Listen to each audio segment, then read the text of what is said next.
this is chenille yarn. And I was so excited when I first got some to make some of my crochet toys, some of my amigurumi, using this yarn. It felt so soft, this one particularly, but I hate it. And genuinely, I think it is a strong possibility that you will never see another toy from me made using chenille yarn. And I want to tell you why, because I think some of the points of frustration for me are going to be points of frustration for other people, and you're going to think that you're doing something wrong. It's not you, it's this yarn. This is a tortoise that I made with chenille yarn. It's designed to be super beginner friendly, basic pattern, like one of the first things you can make kind of thing. And I was really excited to use this yarn to do the shell on the back of the tortoise. And I've got a turtle that's the same, but it's flippers instead, obviously. So I was really excited to do this with the chenille yarn because it felt so soft, right? Oh, it passes the rub against your cheek test with flying colours. And, you know, give it a bit of a tug. Seems all right in terms of the integrity of the yarn. And yet, it was so frustrating. And I think that there are three. There are 3 areas that I have a problem with chenille yarn. Magic circles are a fundamental basis of crochet toys. You work in the round from a magic circle. There are other ways of making a crochet circle, but they don't close quite as beautifully, and therefore they don't keep the stuffing in as well, and they just don't look as neat. So magic circles are really important to me. And I would make half of the magic circle, and then I'd go to pull the loop to close it, and nothing would happen. It would be stuck. And I think what it was stuck on the tiny fibres of it. And I pulled it really hard, as you do, as a normal human being, when something's annoying, give it a hard tug, and it snapped. I tried a lot of different things, and for each section of this toy, and the couple of others where I've used this type of yarn, I would say 1 in 3 magic circles worked.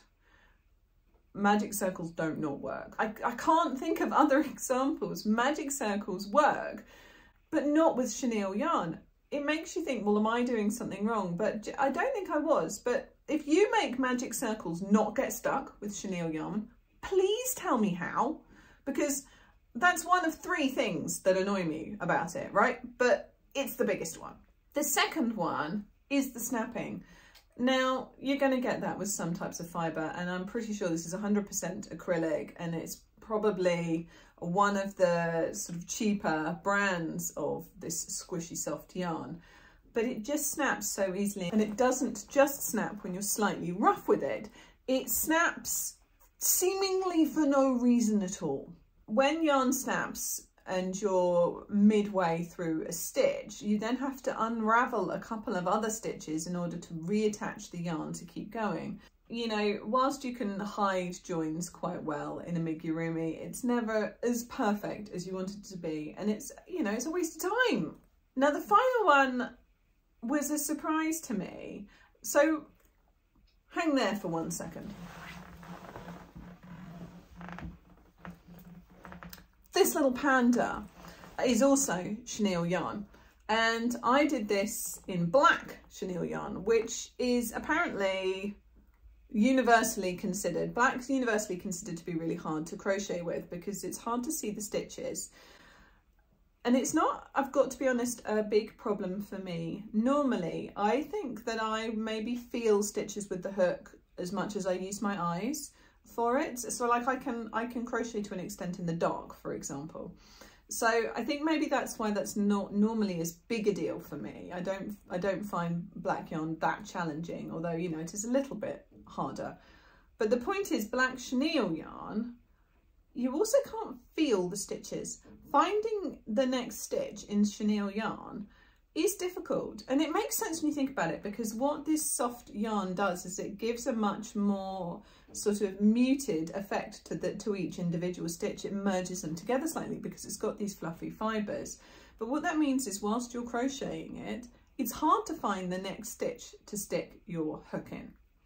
So what's the solution? Well, obviously one solution is not to use chenille yarn.